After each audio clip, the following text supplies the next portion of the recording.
Assalamualaikum warahmatullahi wabarakatuh dan salam sejahtera. Murid-murid yang dirahmati Allah sekalian. Hari ini kita akan mempelajari tajuk kewajipan berzakat dan perkara-perkara yang berkaitan dengannya. Zakat adalah rukun Islam yang keempat.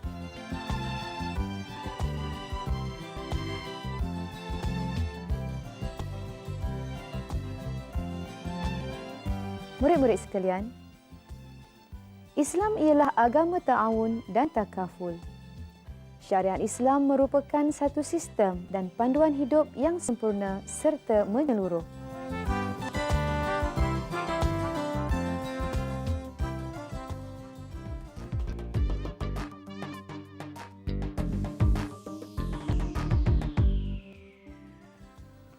Pensyariatan zakat merupakan satu kaedah kepada usaha membentuk peribadi, mengawasi hati agar tidak liar dan mengawal akhlak manusia untuk hidup bermasyarakat. Murid-murid sekalian, zakat pada bahasa bererti suci, bersih atau subur.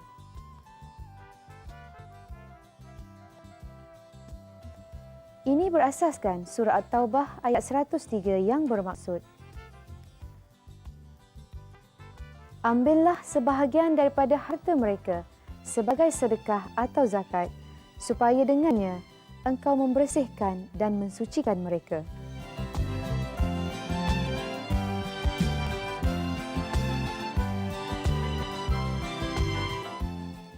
Berasaskan ayat tersebut, maksud suci dan bersih adalah zakat membersihkan harta daripada memiliki harta orang lain. Zakat membersihkan sifat kedekut dan bakhil dalam kalangan orang kaya. Zakat dapat membersihkan sifat dengki dan dendam dalam kalangan orang miskin. Zakat juga dapat membersihkan sikap individualistik kepada prihatin terhadap golongan yang memerlukan bantuan.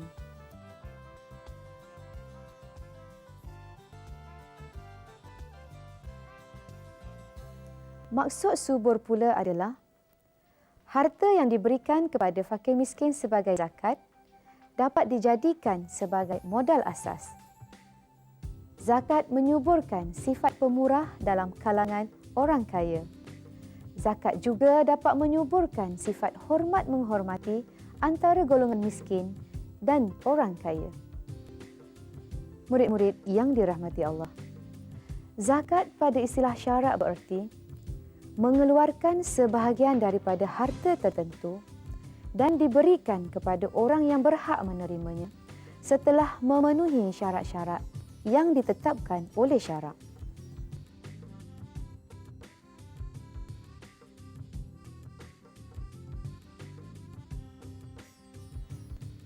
Murid-murid, apakah hukum mengeluarkan zakat? Hukum mengeluarkan zakat adalah fardu ain ke atas tiap-tiap individu Islam yang cukup syarat-syaratnya.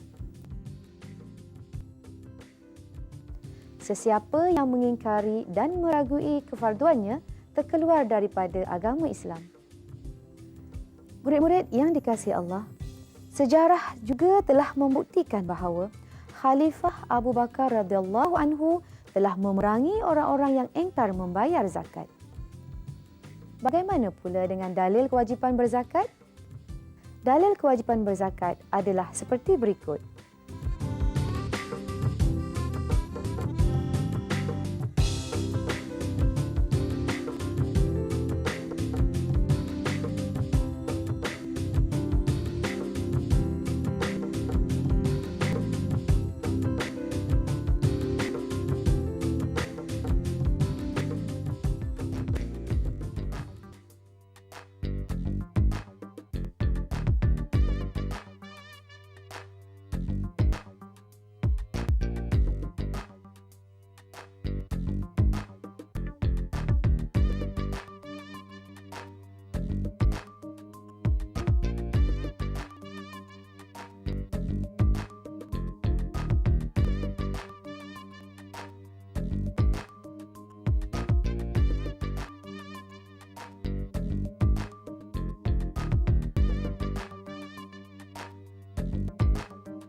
Murid-murid sekalian, antara hikmah atau faedah berzakat adalah yang pertama, dapat melahirkan kesyukuran atas nikmat yang Allah kurniakan.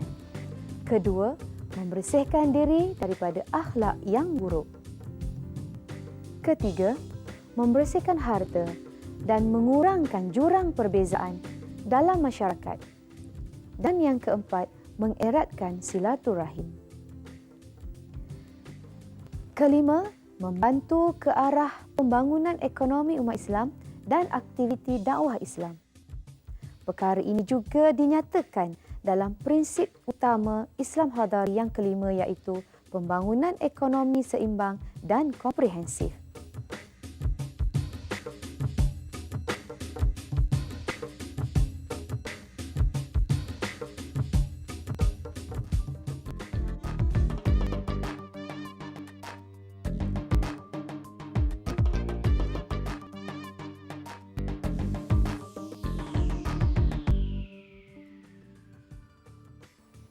Murid-murid yang dikasihi Allah sekalian, setiap individu dikehendaki sentiasa membuat taksiran harta untuk memastikan mereka memenuhi syarat kelayakan wajib zakat. Tindakan ini dapat mengelakkan mereka daripada mengabaikan kewajipan mengeluarkan zakat. Syarat-syarat wajib zakat adalah: pertama, Islam. Zakat hanya dikenakan kepada orang Islam sahaja. Kedua, merdeka. Syarat ini tetap dikekalkan sebagai salah satu syarat wajib. Ketiga, sempurna milik. Harta yang dikenakan zakat hendaklah dimiliki dan dikawal sepenuhnya oleh orang Islam yang merdeka. Bagi harta yang dikongsi bersama antara orang Islam dengan orang bukan Islam, maka hanya bahagian orang Islam sahaja yang diambil kira dalam pengiraan zakat. Seterusnya, syarat yang keempat ialah hasil usaha yang baik atau mal mustafad sebagai sumber zakat. Menurut pendapat para fuqaha, sebarang usaha atau kerja yang baik dan halal termasuk dalam taksiran sumber harta yang dikenakan zakat. Contohnya, gaji dan upah. Syarat yang kelima ialah cukup nisab. Nisab ialah kadar minimum sesuatu harta yang wajib dikeluarkan zakat. Kadar nisab ialah 20 misqal emas bersamaan 85 gram emas bersamaan 196 gram perak. Pelajar-pelajar, syarat yang keenam ialah cukup haul. Cukup haul bermaksud genap 1 tahun memiliki harta yang cukup nisab. Tempohnya ialah 354 hari bagi tahun Hijrah atau 365 hari bagi tahun Masihi.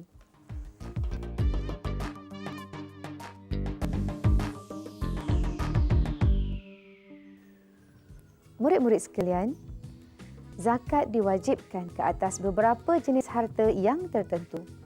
Harta tersebut merupakan kekayaan yang sangat diingini untuk dimiliki dan disimpan oleh kebanyakan manusia. Antara jenis-jenis harta yang diwajibkan zakat adalah binatang ternakan, hasil pertanian, emas, perak dan mata wang, perniagaan, harta rikas dan galian.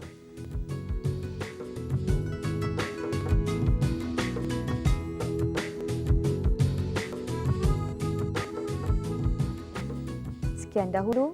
Wabillahi taufiq wal hidayah. Wassalamualaikum warahmatullahi wabarakatuh.